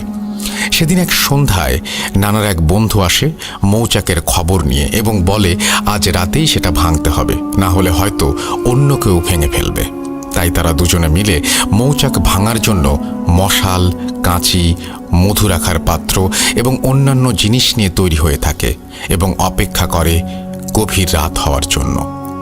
রাত 10টার দিকে নানা তারা বন্ধুদের সাথে আরেকজন সহযোগীকে নিয়ে 3 জন মিলে রওনা দেন গন্তব্যস্থানের দিকে। মৌচাকটি বিশাল জঙ্গলের ভেতর ছিল। জঙ্গলের পাশেই ব্রহ্মপুত্র নদ। উল্লেখ্য যে এই জঙ্গলটাকে মানুষ এতই ভয় পেত যে দিনের বেলাও সাহস পেত না সেখানে যাবার। জঙ্গলের কাছেই পাঁঠার অর্থাৎ ছাগলের গন্ধ এসে লাগে নাকে। গন্ধ পেয়েই নানাদের সহযোগীরা বলে ওঠে, পাঁঠার গন্ধ ভালো কিছুর লক্ষণ নয়, চলো ফিরে যাই, কালকে আবারও মানুষ নিয়ে আসব। তবে আমার নানার বন্ধুরা নাছোড়বান্ধা, সে আজকেই ভাঙবে। আরেকটা বিষয় হলো নানা এবং তার বন্ধু দুজনেই নামাজ পড়তেন। কিছু সময় চিন্তা ভাবনা করে দুটো মশাল জ্বালিয়ে তারা জঙ্গলে প্রবেশ করতে থাকেন। যত ভেতরে যাচ্ছেন পাঁঠার গন্ধ তত বিকট হচ্ছে। 3 জনই ভয় পাচ্ছিল, তবে কেউ কাউকে বলছিল না। চারিদিক ভীষণ অন্ধকার, সাথে পাঁঠার গন্ধ, এসবের মধ্যে তারা জঙ্গলের ভেতরে এগোচ্ছে। অবশেষে কোনো বাধা বিপত্তি ছাড়া তারা ওই গাছটির কাছে আসে, যেটার মধ্যে মৌচাক। এখানে এসেই তারা থমকে যায়। গাছটি ছিল একটা মাঝারি উচ্চতার বকুল ফুলের গাছ। তবে গাছটির অদূরেই একটা বড় বট গাছ, যেটার গা থেকে ঝুলছে অনেক লতাযুক্ত গাছ। দেখতেই ভীষণ ভয় লাগছিল। তাছাড়া এই বট গাছটি নিয়ে আরও অনেক কাহিনী গ্রামে প্রচলিত আছে। যদিও নানা শিক্ষিত মানুষ, তবুও মনে মনে ভীষণ ভয় পাচ্ছিলেন। নানা তখন তার বন্ধুকে বললেন, রহিম, এটা 3 জনে ভাঙা সম্ভব না, চলো ফিরে যাই। সাথে সাথে একটা শব্দ কানে আসে, ফিরে যাও। কিন্তু অন্য কেউ এই শব্দটা শুনতে পায়নি। নানা এবার ভীষণ ভয় পেতে শুরু করলো, কিন্তু তার বন্ধুরা নাছোড়বান্দা, তারা বললেন, তোর ভয় লাগলে তুই শুধু নিচের দিকে তাকিয়ে থাক, আমি উঠছি, তুই শুধু বালতি আর কাঁচিটা উপরে তুলে দিস। এই বলে রহিম উঠতে শুরু করলো। নানা আবারও শুনছিলেন কেউ ফিসফিস করে বলছে, ফিরে যাও, বিপদ। কিন্তু নানা এ কথা তাদের বলতেও পারছেন না। নানা ভাবছেন হয়তো রহিম মনে করবে আমি ভয়ে এসব বলছি, আর তাদের সহযোগী যে আগেই ভয় পেয়েছে সে যদি অজ্ঞান হয়ে যায়। এতক্ষণে নানার বন্ধু গাছের ওপরে মৌচাকের কাছে তাদের সহযোগী গাছের মাঝামাঝি দুজনের হাতে দুটো মশাল। মশালের ধোঁয়ায় মৌমাছিগুলো ভয়ঙ্কর শব্দ করে উঠছে, আর নানা গাছের নিচে টর্চ হাতে দাঁড়িয়ে আছে, সাথে একটি বালতি আর কাঁচি। যদিও টর্চ জ্বালানো নিষেধ, টর্চ জ্বালালে মৌমাছি কামড়ায়। এবার নানার বন্ধু রহিম বলল, রশিদ, বালতি আর কাঁচিটা উপরে দে। ঠিক এমন সময় নানার কানের খুব কাছে কেউ বলে ওঠে, পালিয়ে যা রশিদ, পালিয়ে যা, চারপাশটা তাকিয়ে দেখ, পালিয়ে যা। এবার নানা বটগাছের দিকে লাইটের আলো ছড়ে এবং দেখতে পায় যে বটগাছ থেকে লতাগুলো ঝুলছিল সেগুলো হাওয়ায় ভাসতে ভাসতে প্রায় চারিদিক থেকে ঘিরে ফেলেছে এবং আশেপাশের বাঁশগুলো প্রায় শুয়ে পড়েছে। এটা দেখে নানা ভীষণ জোরে চিৎকার দেয় এবং সাথে সাথে যে গাছের মাঝামাঝি ছিল তিনি সেখান থেকে লাফ দিয়ে নেমে পড়েন এবং তিনিও চিৎকার শুরু করেন। নানার বন্ধু রহিম কোনো ক্রমে নিচে নামতে থাকেন। তারা সব কিছু ফেলে সূরা তেলাওয়াত করতে করতে বেরিয়ে আসতে থাকেন। তারা যখন বের হচ্ছিলেন তখন মনে হচ্ছিল জঙ্গলে ঝড় উঠেছে, সব কিছু তছনছ করে দিচ্ছে। তারা যখন জঙ্গল ছেড়ে বেরিয়ে আসেন তখন পেছন থেকে শুনতে পান কেউ বলছে, বেঁচে গেলি। এই ছিল ঘটনা। ভুল ত্রুটি হলে ক্ষমা সুন্দর দৃষ্টিতে দেখবেন। এবং আমি আরও ঘটনা সংগ্রহ করছি, হয়তো আগামীতে লিখব। কামরুল হাসান ফাহাদ, ফুলবাড়িয়া, ময়মনসিংহ। আপনাকে অনুরোধ করব আপনি আরও ঘটনা পাঠান, এবং এই ঘটনার দৈর্ঘ্য যদি আরও বড় হয় তাহলে আমাদের সবার জন্য আরও বেশি ভালো। আমরা চলে যাব আমাদের পরবর্তী ঘটনায়, তবে তার আগে আমাদের ইমেল অ্যাড্রেসটা মনে করিয়ে দিই। russell.bhuth.com@gmail.com আমাদের ইমেল অ্যাড্রেস। এই অ্যাড্রেসে আপনি আপনার নাম, ঠিকানা এবং ফোন নাম্বার সহ আপনার জীবনে ঘটে যাওয়া বা আপনার জানা সেরা ঘটনা লিখে পাঠিয়ে দিন। ঘটনার শুরুতে অবশ্যই উল্লেখ করুন ঘটনাটি আপনি স্টুডিওতে এসে শেয়ার করতে চান, নাকি আপনি চান আপনার ঘটনা আমরা পড়ে শোনাই। যারা দেশের বাইরে রয়েছেন তারা সরাসরি অডিও ক্লিপ পাঠাতে পারেন বা লিখেও পাঠাতে পারেন। আমরা চলে যাব আমাদের পরবর্তী ঘটনায়।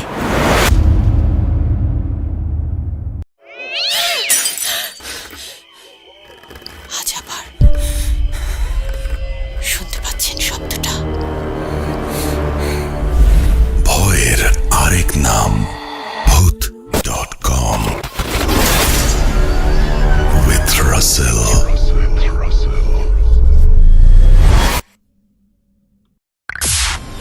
Entertainment is a must. শুনুন স্বাধীন পডকাস্ট।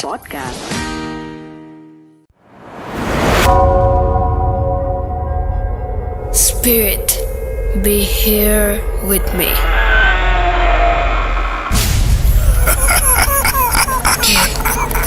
কে তুমি? bhuth.com.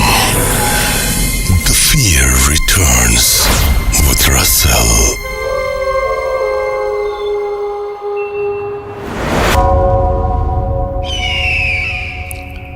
যেভাবে লেখা আছে আমি সেভাবেই পড়ছি। আসসালামু আলাইকুম রাসেল ভাই, জানি আপনি সবসময় ভালোর দলে আছেন এবং থাকবেন, এই প্রত্যাশা সবসময়। আমি মুস্তাফিজুর, ছদ্মনাম, বাসা রংপুর বিভাগের গাইবান্ধা জেলার কোনো এক গ্রামে।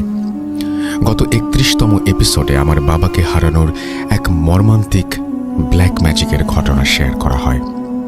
bhuth.com-এ আমার প্রথম ঘটনাটা শেয়ার করার জন্য অসংখ্য ধন্যবাদ।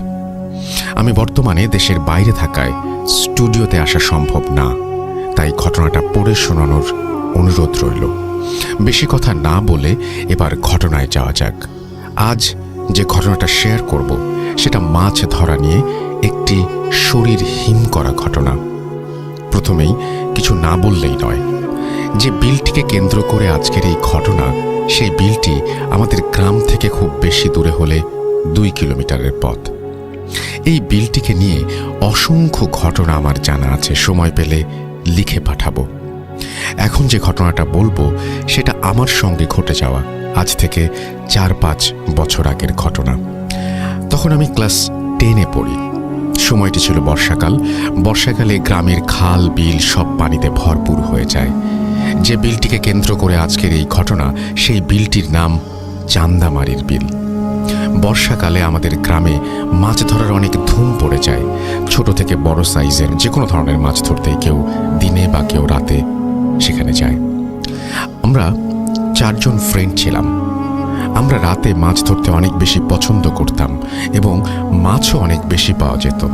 আমাদের গ্রামের ভাষায় যে যন্ত্রটি দিয়ে মাছ ধরতাম সেটিকে ক্যাটা বলা হয়, মানে যেটা দিয়ে মাছকে আঘাত করতাম। টর্চ লাইট আর ক্যাটা দিয়ে রাত্রিবেলা মাছ ধরার মজাটাই অন্যরকম।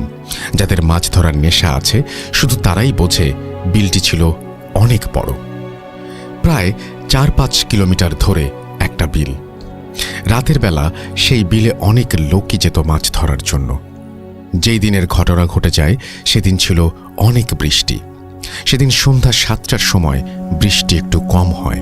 তো আমরা সবাই ভাবলাম যে আজকে একটু তাড়াতাড়ি যাব, কারণ সবাই আবার মাছ ধরতে নেমে পড়লে তেমন একটা মাছ পাওয়া যাবে না। তো যেই কথা সেই কাজ, সবাই সবার মাছ ধরার ক্যাটা, টর্চ লাইট এবং ব্যাগ নিয়ে চলে যাই বিলের উদ্দেশ্যে। তো যাবার পথে আবার হালকা একটু বৃষ্টি শুরু হয়, কিছুক্ষণ পর আবার থেমে যায়। এভাবে আসে যায়, আবার আসে যায়। এমন করতে করতে সবার শরীর প্রায় আধা ভেজা হয়ে যায়। আমাদের ভেতর হঠাৎ একজন বলে ওঠে, চলো আজ মাছ ধরা হবে না, এত বৃষ্টিতে কেমন করে মাছ ধরবো, বাসায় ফিরে যাই। তো আমি আবার বললাম, এতটা পথ যখন এসেই গেছি একটু অপেক্ষা করে দেখি না, যদি বৃষ্টি থেমে যায়। সবাই বলল ঠিক আছে, দেখি কি হয়। আমরা তখন বিলের ভেতর পরিত্যক্ত একটা শেড বা ঘরের ছাউনির নিচে দাঁড়িয়েছিলাম। তারপর আস্তে আস্তে বৃষ্টি থেমে গেল, একেবারে নেই বললেই চলে। আমরা আবার রওনা দিলাম গন্তব্যস্থানে। যাবার পথে আমরা সবাই লক্ষ্য করলাম ঠিক বিলের মাঝে 3টা লাইট দেখা যায়। তো আমরা সেই লাইটের সোজা বরাবর হাঁটা দিলাম। ভাবলাম ওই দিকে কিছু লাইট দেখা যাচ্ছে, সবাই পাশাপাশি থাকলে ভালো হয়, কেননা বিলটা নিয়ে অনেক ভয়ঙ্কর ঘটনা ঘটে যায়, তাই আর কি। কিছুক্ষণ হাঁটার পর আমরা সেই বিলে গিয়ে উপস্থিত হলাম, কিন্তু যাবার পর দেখি লাইটগুলো নেই ওখানে। আমরা সবাই অবাক হয়ে তাকিয়ে থাকি, লাইটগুলো গেল কই? আমরা তো এখানেই দেখলাম, হঠাৎ লাইট 3টি অদৃশ্য হয়ে গেল কেমন করে? পরে বেশি কিছু চিন্তা না করে ভাবলাম হয়তো আমরা আস্তে আস্তে ওরা লাইট বন্ধ করে বাসায় চলে গেছে। বৃষ্টির কারণে বিলের ভেতর আমরা 4 জন ছাড়া আর কেউ ছিল না। কেউ না থাকায় পরিবেশটা কেমন নিস্তব্ধ হয়ে আছে। আশেপাশে কেউ নেই, কারো টর্চও দেখা যায় না। অনেক দূরে শুধু পাশাপাশি 2টো আলো দেখা যায়। তখন আমি ভাবলাম সবাই মনে হয় আসা শুরু করেছে সবেমাত্র। তখন বৃষ্টি একেবারেই ছিল না। আমরা যার যার মতো মাছ ধরতে ব্যস্ত হয়ে পড়লাম। বেশি লোকজন না থাকায় মাছও অনেক বেশি পাচ্ছিলাম। কিছুক্ষণের ভেতর সবাই অনেক মাছ পেলাম। তারপর সবাই একসাথে হলাম। এবার আস্তে আস্তে বাড়ির দিকে হাঁটছি আর মাছ ধরছি। হঠাৎ সবাই দেখি যে একটা জমিতে অনেক মাছ, যা ধারণার বাইরে। সবাই অবাক, এত কম পানিতে অত মাছ কিভাবে সম্ভব? পরে ভাবলাম বৃষ্টির কারণে হয়তো কম পানিতে সব মাছ উঠে পড়েছে। অত কিছু চিন্তা না করে সবাই সবার মতো মাছ ধরতে ব্যস্ত। কিছুক্ষণ পর আমি সামনে দেখি বিশাল একটা বড় মাগুর মাছ। কমপক্ষে মাছটার ওজন 6-7 কেজি হবে, যা অসম্ভব। অত কম পানিতে অত বড় মাছ আসার কথাই না। পরে আমরা আবার ভালো মতো দেখলাম বৃষ্টির কারণে হয়তো কম পানিতে উঠে এসেছে। তারপর মাছটাকে ধরার জন্য আমি অনেকক্ষণ মাছটার পেছনে পেছনে ছুটি, কিন্তু কোনোভাবেই মাছটাকে আঘাত করার সুযোগ পাচ্ছিলাম না। বড় মাছের লোভ সামলাতে না পেরে আমি ছোট মাছ ধরা ছেড়ে দিয়ে চুপি চুপি মাছটার পেছনে পেছনে ছুটতে থাকি, কেননা ওরা সবাই দেখে ফেললে আমার আগে ধরে নেবে। আমি যতবারই মাছটাকে আঘাত করার জন্য মাছটার কাছে যাই, ঠিক ততবারই মাছটা অনেক দূরে চলে যায়। এমন করতে করতে প্রায় 15-20 মিনিট অতিক্রম হয়ে যায়। তারপরও মাছটাকে একবারও আঘাত করতে পারলাম না। এক সময় আমি বিরক্ত হয়ে যাই। তখনও আমার একটুও মনে হয়নি যে এটা কোনো সাধারণ মাছ না, এটা অস্বাভাবিক কিছু। তারপর আমি সবাইকে ডাকতে বাধ্য হই, সবাইকে বলি এই মাছটাকে আমি অনেক সময় ধরে মারার চেষ্টা করছি, কিন্তু আমি একা পারছি না, এত বড় মাছকে একা ধরা সম্ভব না। সবাই মাছটাকে ঘিরে সামনে যাবে এবং যে পাবে সেই মারবে। সবাই একমত হয়ে মাছটার চারপাশে ঘিরে দাঁড়ায়। এমন কিছুক্ষণ সবাই চেষ্টা করার পর একজন হঠাৎ আঘাত করে বসে। আমরা সবাই দেখলাম যে মাছটার গায়ে লেগে গেছে ক্যাটাটা। ওরা সবাই বলল, জলদি আয়, এত বড় মাছ একা আটকাতে পারছি না। তখন আমরা সবাই দৌড়ে গেলাম ওদের কাছে। ও বলল, সবাই জলদি আয়, এত বড় মাছ আটকাতে পারছি না একা। তখন আমরা সবাই দৌড়ে গেলাম ওর কাছে। তখনও ক্যাটাটা পানির নিচে মাটির সাথে শরীরের সবটুকু শক্তি দিয়ে চেপে ধরে আছে। আমরা সবাই যাবার পর দেখলাম মাছটা ক্যাটার নিচে অনেক জোরে জোরে লাফাচ্ছে বা নাড়াচাড়া করছে। এবার আমি যখন মাছটা হাত দিয়ে ধরতে গেলাম তখন দেখি মাছটা নেই। যখন আমি সবাইকে বললাম, কিরে মাছটা কই গেল, ক্যাটার নিচেই তো ছিল, সবাই অবাক হয়ে গেলাম। পরে সবাই একটা জিনিস লক্ষ্য করি, ওই জায়গাটা পুরো কাঁচা রক্ত দিয়ে লাল হয়ে গেছে, কিন্তু মাছটা গেল কোথায়? এত কম পানিতে মাছটাকে ভালোভাবে দেখা যাচ্ছিল। অত তাড়াতাড়ি মাছটা ওই জায়গা থেকে যদি এদিক যায় বা সেদিকে যায় তাহলে সবার চোখে পড়ার কথা, কেননা এত কম পানি ছিল যে মাছটার পিঠ একটু পানির ওপরে ছিল। এটা কিভাবে সম্ভব? আমরা সবাই হতভম্ব। এটা কি হলো? মাছটা গেল কোথায়? তখনও কেউ একবারের জন্য ভাবি নাই যে এটা অস্বাভাবিক কিছু। সবাই আবার মাছটাকে ওই জমিটার ভেতর তন্ন তন্ন করে খুঁজি, কিন্তু পাই না। তারপর আমরা আর একটা জিনিস লক্ষ্য করি, মাছের বাজারে গেলে যেমন কাঁচা মাছ মাছ একটা গন্ধ পাওয়া যায়, ঠিক তেমন একটা তীব্র গন্ধ, এবং সেই গন্ধে চারপাশটা ভরে গেছে। অনেকক্ষণ খোঁজার পর সবাইকে বলা শুরু করলাম, এটা কেমন ঘটনা হলো? আজকে মাছটা গেল কোথায়? আর এমন গন্ধ কিন্তু ভালো না, আমি আগেও অনেকবার শুনেছি এটা খারাপ লক্ষণ। তখন আমাদের মাঝে একজন বলে, এটা সত্যিই মাছ ছিল নাকি অন্য কিছু? আমি শুনেছি যে বড় মাছ খারাপ কিছু হতে পারে। তখন আমার মাথায় এই বিষয়টা নিয়ে ঘোরাঘুরি করতে থাকে। তারপর আমরা সবাই লক্ষ্য করি যে আমাদের ব্যাগের মাছ অনেক কম হয়ে গেছে, কিন্তু আমরা এই মাছটা ধরার আগে পর্যন্ত আমাদের ব্যাগে পর্যাপ্ত মাছ ছিল। সবাই ভেবে পাচ্ছিলাম না কি হচ্ছে আমাদের সাথে। ঘটনাটা এখানে শেষ হলে পারত, কিন্তু না, একটু পরেই শরীর হিম করা এক ঘটনা ঘটে যায়। তখন আবার অনেক জোরে বৃষ্টি শুরু হয়েছে। এখন আমরা ভাবলাম যে এবার সবার শরীর ভিজে যাবে, কেননা আশেপাশে কিছুই ছিল না যার নিচে গিয়ে দাঁড়াবো। বিলের ঠিক মাঝখানে বড় বড় কয়েকটা পুকুর ছিল। সেই পুকুরের পাড় দিয়ে অনেক পুরনো গাছ আছে। আমি ভাবলাম যাই, ওই পুকুর পাড়ের গাছগুলোর নিচে গিয়ে দাঁড়াই, শরীরটা একটু কম ভিজবে। তারপর সবাই দৌড়ে গিয়ে গাছের নিচে দাঁড়ালাম। বৃষ্টি থামার কোনো লক্ষণই নেই, পড়ছে তো পড়ছেই। অনেকক্ষণ কেটে যায়, বৃষ্টিতে আশেপাশের কিছুই দেখা যাচ্ছে না। হঠাৎ করে একটা পুকুরের ভেতর কয়েকটা বাচ্চা যদি একসাথে লাফালাফি করে গোসল করে যেমন শব্দ হয়, ঠিক তেমন শব্দ পেলাম। সবাই ভাবলাম কেউ হয়তো পানির নিচে পানিতে পড়ে আছে বা পানিতে পড়ে গেছে। সেটা ভেবে সবাই লাইট মারতে মারতে সেদিকে গিয়ে দেখি কিছুই নেই। সবাই চিন্তা করে পাচ্ছি না কি হচ্ছে আমাদের সাথে। পরে আমরা সবাই গাছের নিচে দাঁড়াই। আমরা যে গাছটির নিচে দাঁড়িয়েছিলাম সেই গাছটি কেন যেন বারবার ঝাঁকা দিচ্ছিল, আর পাতায় আটকে থাকা পানি একসাথে পড়ে আমাদের শরীর পুরো ভিজে শেষ।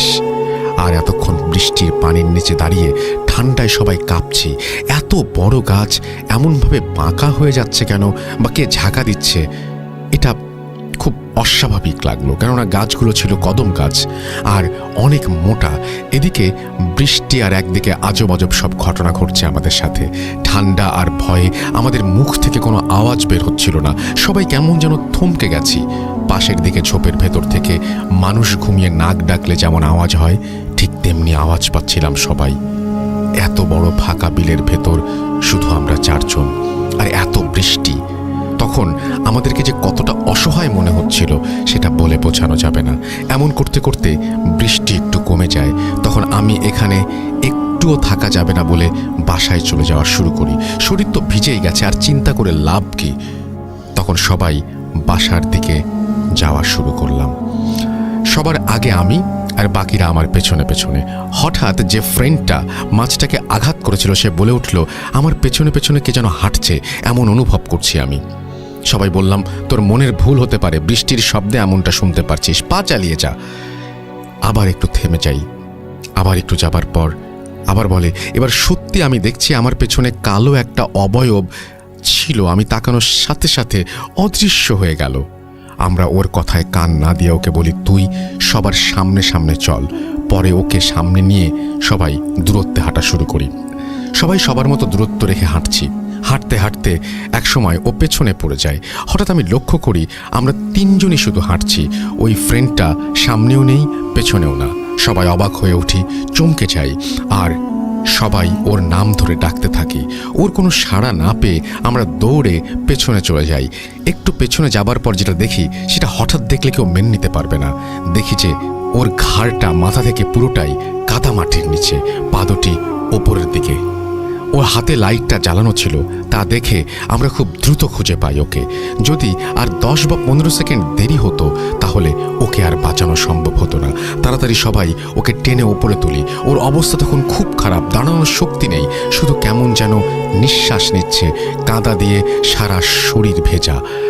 আমি ওকে বললাম, কি হয়েছে, কেমন করে তুই এত পেছনে পড়লি, আর এই অবস্থা হলো কি করে? ও বলে, আমি তোদের বলেছিলাম না কে যেন আমার পেছনে হাঁটছে, তোরা তো বিশ্বাস করলি না। হাঁটতে হাঁটতে আমি একটু পেছনে পড়ে গিয়েছিলাম, আর ঠিক তখনই পেছন থেকে কে যেন এমন জোরে একটা টান দিয়ে আমাকে কাদার মাঝে চাপ দিয়ে ধরে। আমি চিৎকার দিব, এই সময়টাও পাইনি।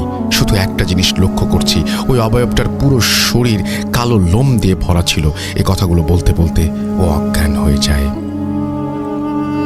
তখন যে কতটা অসহায় আর ভয় লাগছিল সেটা বলে বোঝাতে পারবো না। ওর কথা শুনে আমাদের শরীরের শক্তি হারিয়ে যাচ্ছে। না জানি কখন আমাদের সাথেও কিছু ঘটে।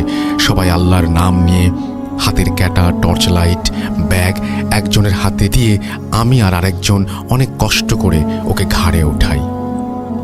আমাদের ভয়ে আর শীতের কারণে হাতে পায়ে শক্তি পাচ্ছিলাম না, তাই ওর ওজন অনেক বেশি মনে হচ্ছিল। সবাই আল্লাহর নাম উচ্চারণ করতে করতে ওকে নিয়ে খুব দ্রুত বাসায় চলে যাওয়া শুরু করি, আর ওদেরকে বলি সূরা পড়তে থাক। হাঁটছি তো হাঁটছি, পথে যেন শেষ নেই। কথায় আছে, বিপদে পথ এগোয় না। একটা সময় আমরা ওই ফ্রেন্ডটার বাসায় গিয়ে পৌঁছাই। তারপর ওর বাবা মাকে ডাকতে থাকি। অনেক বৃষ্টির কারণে রুমের ভেতর থেকে আমাদের আওয়াজ ওর বাবা মা শুনতে পাচ্ছিল না, নাকি ঘুমিয়ে পড়েছিল জানি না। তখন একজন গিয়ে দরজায় ঠক ঠক করে নক করি। তারপর সবাই বেরিয়ে আসে। এসে এমন অবস্থা দেখে সবাই আমাদেরকে জিজ্ঞেস করে, কিভাবে কি হলো। পরে আমরা সবাই সব ঘটনা খুলে বলি। তারপর ওর বাবা আমাদেরকে এমন রাগ আর বকা দেয়, শুধু মারটায় বেঁচে গিয়েছিলাম। ফ্রেন্ডটার মা বলল, ওরাও তো অনেক ভয় পেয়ে গেছে, ওদেরকে অযথা বকছেন কেন, আগে আমার ছেলেকে সুস্থ করেন। আমরা তখন তাড়াতাড়ি ওর বাসা থেকে ওরই কিছু কাপড় নিয়ে এসে ওর ভেজা কাপড় চেঞ্জ করে দেই। অনেক চেষ্টা করার পর ওর জ্ঞান ফেরানো সম্ভব হচ্ছিল না। ফজরের আজানের পর ওর জ্ঞান ফিরে আসে। সবাই একটু সান্ত্বনা পেলাম জ্ঞান ফিরে আসাতে। ঘটনা এখানেও শেষ না। তারপর ওই ফ্রেন্ডটা অস্বাভাবিক আচরণ শুরু করে। ভাত পানি কিছুই খাচ্ছিল না, শুধু বলতে থাকে, আমাকে কাঁচা মাছ দাও, আমি কাঁচা মাছ খাবো। শুধু এই কথা ছাড়া আর কোনো কথাই সে বলছিল না তার মুখ দিয়ে। একবার শুধু ইশারা করে বলে যে ও একটু ওয়াশরুমে যাবে। আমরা সবাই ওকে ধরে ওয়াশরুমে নিয়ে যাই। তারপর যা দেখি তা দেখে আমার মাথা ঘুরে মাটিতে আমরা পড়ে যাই। দেখি যে সে ওয়াশরুমের মধ্যে শুধুমাত্র চারিদিকে তাজা কাঁচা রক্ত। কাঁচা রক্তে আমাদের চোখ অন্ধকার হয়ে যায়। তারপর যতবারই সে ওয়াশরুমে যায় ততবারই এই একই ঘটনা ঘটে। এটা দেখে গ্রামের সবাই হতভম্ব। পরে সবাই বলে যে ওর বড় কোনো ধরনের অসুখ হয়েছে, কবিরাজ দেখাতে হবে, তা না হলে এভাবে রক্তক্ষরণ হলে ওকে বাঁচানো সম্ভব হবে না। পরে দিনাজপুরের এক কবিরাজকে ফোন দিয়ে খুব দ্রুত আসতে বলা হয়। সেই কবিরাজকে আমি আগে থেকেই চিনতাম, কেননা উনি আমার দুঃসম্পর্কের ভাই ছিল। অনেক বড় মাপের কবিরাজ উনি। ওনাকে দিনাজপুরের চিরিবন্দর গ্রামের সবাই কবিরাজ আব্দুল হাই নামে চিনতেন। সন্ধ্যার একটু আগে উপস্থিত হলেন তিনি আমাদের এখানে। উনি এসেই বললেন, একটা শক্তিশালী খারাপ জিন আসর করেছে। আমি মাগরিবের নামাজ শেষে বিস্তারিত জানাবো সবাইকে। তারপর আমরা ওনার নামাজের ব্যবস্থা করে দেই। উনি নামাজ শেষে বলেন, ওই ছেলে আর ওকে ধরার জন্য শক্তিশালী 2 জন আর ওর বাবা মা সহ একটা খালি ঘরের মধ্যে নিয়ে যাও। পরে আমি ওর বড় ভাই আর ওর বাবা মা ও কবিরাজ সহ একটা খালি ঘরের ভেতরে যাই। তারপর কবিরাজ ওর ওপর সরিষার তেল আর পানি পড়া ছিটিয়ে ওর মাঝে জিনটাকে হাজির করে। কবিরাজ জিনটাকে জিজ্ঞেস করে, কি কারণে ওর ওপরে ভর করেছিস? তখন জিনটা বলে, ও আমার ছেলেকে মেরে ফেলেছে। ও যে মাছটাকে আঘাত করেছিল সেটি আমার ছোট ছেলে ছিল। ওর আঘাতে আমার ছেলে মারা গেছে, তাই আমি জীবনের বদলে জীবন চাই। ওকে কেউ বাঁচাতে পারবে না। তখন কবিরাজ রেগে গিয়ে একটা ছুরি মাটির নিচে ঢুকিয়ে দেয় আর জিজ্ঞেস করে, তুই কোথায় থাকিস? তোর নাম কি? তোর ধর্ম কি? তখন জিনটা বলে, আমার নাম সুলাইমান। আমি ও আমার পরিবার সহ আমরা সবাই ওই বিলে থাকি। আমি মুসলমান, আমরা ওই বিলের মাছ খাই। তারপর কবিরাজ বলে, এখন তুই কি চাস বল? জিন বলে, আমি আমার ছেলের জীবনের বদলে জীবন চাই। কেউ বাঁচাতে পারবে না ওকে। কবিরাজ আরও রেগে গিয়ে বলে, তোকে বোতলবন্দি করতে চাই। তখন জিনটা বলে, আমি ওকে ছেড়ে দিতে পারি, কিন্তু কয়েকটা শর্ত পালন করতে হবে। যদি আমাকে 70 কেজি কাঁচা মাছ আর একটা গরু, 3টা সাদা ছাগল দিতে পারে, তাহলে আমি ওকে ছেড়ে চলে যাব, আর না হলে জীবনের বদলে জীবন দিতে হবে। তারপর কবিরাজ অনেক চেষ্টার পর বোতলবন্দি করার ভয় এবং মারধর করে শুধু 70 কেজি মাছ দিবে বলে রাজি করায়। তখন জিনটা বলে, রাত 1টা থেকে 3টার ভেতর ওই বিলের জমিতে আমার ছেলেকে হত্যা করা হয়, সেই জমিতে রেখে আসতে হবে, কিন্তু 3 জনের বেশি যেন সেইখানে কেউ না থাকে, এবং মাছ রেখে আসার সময় পেছনে তাকানো যাবে না। এই কথা বলে জিনটা চলে যায় ওর ওপর থেকে। পরের দিন রাতে জিনের দেয়া সময় ও শর্ত অনুযায়ী মাছ রেখে আসা হয়। আমি ও ওর বাবা আর ওর বড় ভাই এই কাজটি করি। তারপর কবিরাজ কিছু তাবিজ কবজ করে দেয় এবং আমাদের বাকি 3 জনকেও পরে আস্তে আস্তে সুস্থ করে। তারপর থেকে আজ পর্যন্ত আমি এবং আমার বন্ধুরা সব রাতে কোনোদিন মাছ ধরতে যাবার সাহস পাইনি। এই ছিল ঘটনা। আমি আমার বন্ধুর সাথে ঘটে যাওয়া এক মর্মান্তিক ঘটনা শেয়ার করলাম। কতটা গুছিয়ে লিখতে পেরেছি জানি না। এটা আমার ভূত.com-এ শেয়ার করা 2য় ঘটনা। জানি না কতটা ভয়ের, তবে ঘটনাটা হয়তো শেয়ার না করলে সত্য একটা ঘটনা সবার কাছে না জানাই থেকে যেত শুধু। এখনও অনেকেই আছে যারা জিন বিশ্বাস করে না। তাদের জন্য আমি একটা কথাই বলতে চাই, আল্লাহ পাক প্রথমে জিন জাতি সৃষ্টি করেছেন এবং তারপর মানব জাতি, তাই জিনকে অবিশ্বাস করার কোনো প্রশ্ন ওঠে না। রাসেল ভাই এবং ভূত.com-এর লিসনারদের ভালোবাসা অবিরাম। এভাবেই বেঁচে থাকুক আমাদের প্রিয় রাসেল ভাই আরও অনেক বছর বছর ধরে। ভূত.com দীর্ঘজীবী হোক এই কামনা করে সবসময় পাশে থাকবো ইনশাল্লাহ। ঘটনাটি সিলেক্টেড হলে একটু জানাবেন। এই ছিল ঘটনা, এবং ঘটনাটি অনেক বড়। আমি জানি না আপনাদের কতটুকু ভালো লেগেছে, বাট এই ঘটনাটি খুব অদ্ভুত একটা ঘটনা। লাস্টে মাছ রাখার যে ব্যাপারটা সেটা আমি জানি না, সেটা একটা হয়তো রিচুয়ালের পার্ট, কিন্তু এরকম ঘটনা নিশ্চয়ই আপনাদের সাথে ঘটেছে। আপনাদের কি মনে হয় সেটা অবশ্যই আমাকে জানাবেন।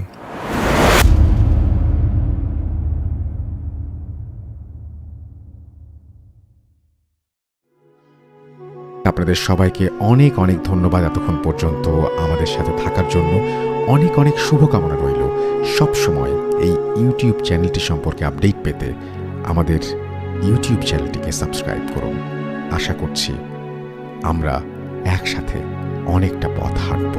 আজকের মতো এখানে বিদায় নিচ্ছি। সবাই ভালো থাকুন, সুস্থ থাকুন, মোস্ট ইম্পর্টেন্টলি ভূত.com-এর সাথে থাকুন।